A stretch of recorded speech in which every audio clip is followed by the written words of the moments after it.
Dans cette vidéo, on va apprendre à calculer une augmentation. Alors, dans un premier temps, j'ai abordé la notion de pourcentage. Qu'est-ce que c'est qu'un pourcentage? Dans un deuxième temps, le pourcentage d'une quantité. Qu'est-ce que cela signifie? Donc, et maintenant, une augmentation. Alors, l'erreur naturelle qui peut être faite, c'est quelqu'un qui va me dire, eh ben, j'augmente de 2%, donc je passe de 700 à 702 euros. Voilà, ça c'est une erreur classique qu'on peut retrouver fréquemment. Donc attention, donc tout d'abord, je vais calculer ce que signifie 2%. Donc première étape, 2% de 700 euros. C'est la première chose que je vais calculer. Bon, alors 2% de 700 euros, 2%, je rappelle que c'est 2 sur 100. 2 sur 100, donc ici, ça veut dire que 700, je vais le partager en 100 parts. Si je partage en 100 parts, ça fera 7 euros par part. Ça veut dire que si je compartimente mes 700 euros sur 100 casiers, il y aura 7 euros dans chaque casier. Et si j'en donne 2, eh bien je vais donner 2 fois 7 égale 14 euros. Alors ça veut dire quoi? Ça veut dire que l'augmentation du loyer va être de 14 euros et non de 2 euros. Donc maintenant, je vais procéder à l'augmentation.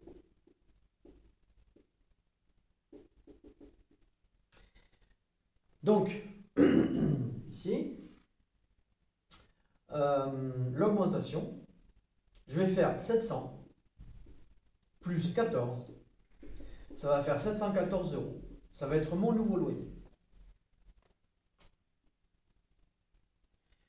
Donc là, c'est une augmentation, donc j'ai additionné.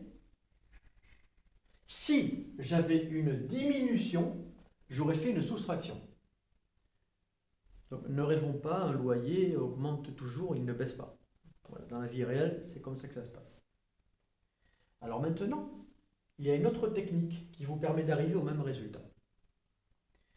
Ici, vous voyez, j'ai additionné le loyer de départ plus l'augmentation. Alors ça, on peut l'exprimer avec un pourcentage. C'est-à-dire qu'au début, notre loyer de départ plus l'augmentation. Alors on peut le schématiser comme ça. Le loyer au début, on va dire que c'est 100%. Le loyer de départ,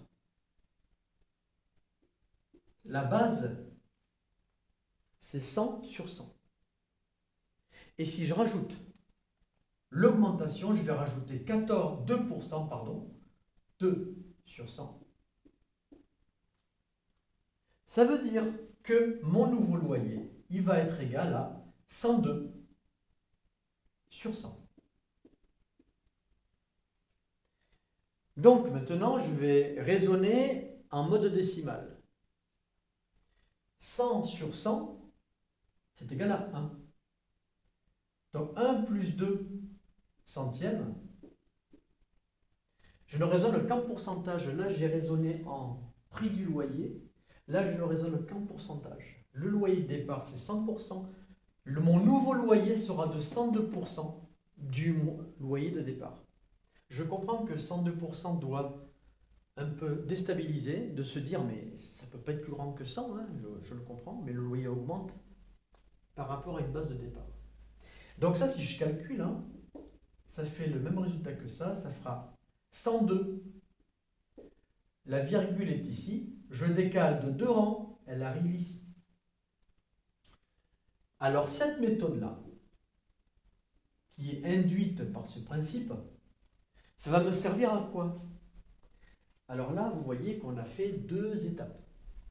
En faisant ça, eh bien, si je prends le loyer de départ, que je multiplie par 1,02, j'ai fait les 2 étapes d'un coup. Parce que l'addition que j'ai vue là a été prise en compte ici.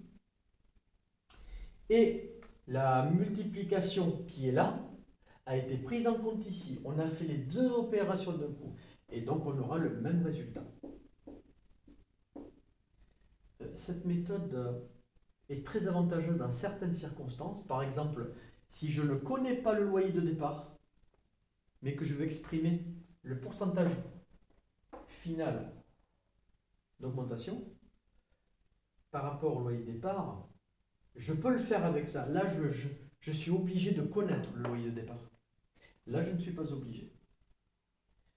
Donc, pour la diminution, c'est le même principe, sauf qu'au lieu d'additionner, je soustrais.